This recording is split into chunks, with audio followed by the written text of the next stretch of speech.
അപർണ, എന്തു പറ്റി? എന്തിനാ മോള് കരയുന്നേ?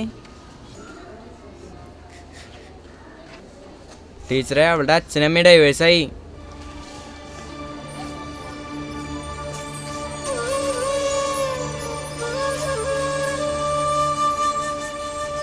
Arun, sit down.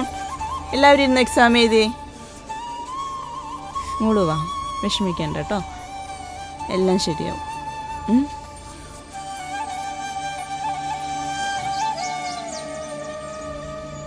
അപർണ, വാ നമുക്ക് ചോറുണ്ണാം. എനിക്ക് വേണ്ട. അതെന്താ, നീ ഇന്ന് ചോറ് കൊണ്ടുവന്നിട്ടില്ലേ? വാ നമുക്ക് ഷെയർ ചെയ്യാം.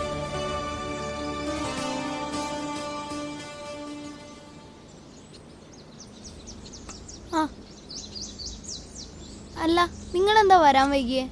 കുറച്ച് വൈകിപ്പോയി. അപർണയെ വിളിക്കണ്ടേ? അപർണയ്ക്ക് എന്ത് പറ്റി? അപർണ ആകെ അപ്സെറ്റാണ്, പിന്നെ ചോറും കൊണ്ടുവന്നിട്ടില്ല. എനിക്ക് വേണ്ട, നിങ്ങൾ കഴിച്ചോ. നീ കഴിക്കണില്ലേ? ഞാനും കഴിക്കണില്ല. അപർണ കഴിക്കൂ. ദാ കഴിക്ക്.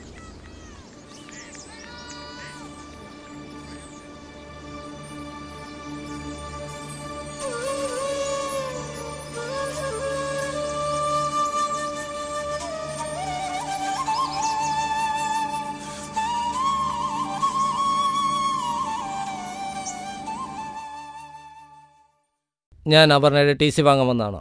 കാര്യങ്ങളൊക്കെ ക്ലാസ് ടീച്ചർ പറഞ്ഞു. സ്കൂൾ മാറ്റാൻ ഇത്ര തിരക്ക് വേണോ? അടുത്ത അധ്യയന വർഷം പോരെ? അപർണയുടെ പൂർണ്ണ അവകാശം കോടതി എനിക്കാണ് നൽകിയിട്ടുള്ളത്. എന്തായാലും ഞാൻ അവളെ കൊണ്ടുപോകും. That's all. അതൊക്കെ ആയിക്കോളൂ. പക്ഷേ നിങ്ങൾ അച്ഛനമ്മമാർ തമ്മിലുള്ള ഈഗോ കാരണം അപർണയുടെ ഭാവി തകരരുത്. അവൾ ക്ലാസ്സിൽ ഏറ്റവും ബ്രില്യൻ്റായ കുട്ടിയാണ്.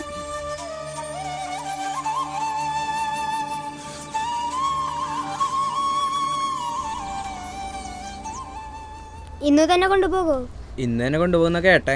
ഏത് സ്കൂളിലേക്ക് കൊണ്ടുപോകുന്നേ? ആവോ, അറിയില്ല. അപ്പൊ നമ്മൾ ഇനി എന്നാ അപർണേനെ കാണുക? പെട്ടെന്ന് തന്നെ വന്നാ മതിയായിരുന്നു.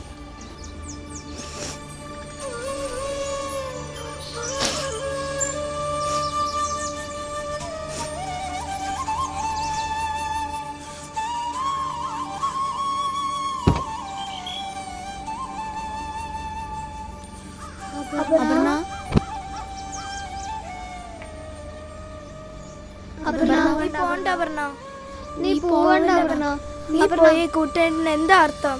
നീ പോണ്ട. മതി മതി, വണ്ടി കയറ്. അച്ഛാ പ്ലീസ് അച്ഛാ, ഞാൻ ഇവിടെ തന്നെ പഠിച്ചോളാം അച്ഛാ, ഞാൻ വരുന്നില്ല അച്ഛാ. അച്ഛാ പ്ലീസ്, അച്ഛാ പ്ലീസ്, അച്ഛാ അച്ഛാ പ്ലീസ്.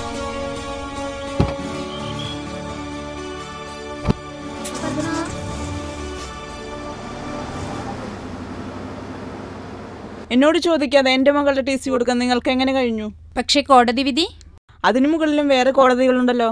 ഒരമ്മയ്ക്ക് മകളുടെ മേലുള്ള അവകാശം നിഷേധിക്കാൻ ഒരു കോടതിക്കും കഴിയില്ല. അതുപോലെ തന്നെ അപർണയ്ക്കുമുണ്ട് അവകാശങ്ങൾ. അച്ഛനും അമ്മയ്ക്കും ഒപ്പം ജീവിക്കാൻ അവൾക്കും അവകാശമില്ലേ? ആ കുട്ടി എത്രമാത്രം വേദനിക്കുന്നുണ്ടാവും. ടീച്ചറെ, DO വന്നിട്ടുണ്ട്.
ഇന്ന് നമുക്ക് വർഗങ്ങളിൽ വരുന്ന ശിഷ്ടത്തെക്കുറിച്ച് പഠിക്കാം.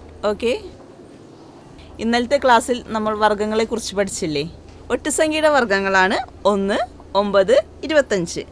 ഇരട്ട സംഖ്യയുടെ വർഗ്ഗങ്ങളാണ് 4, 16, 36. ഇതിൽ നിന്ന് അപർണ വാ വാ.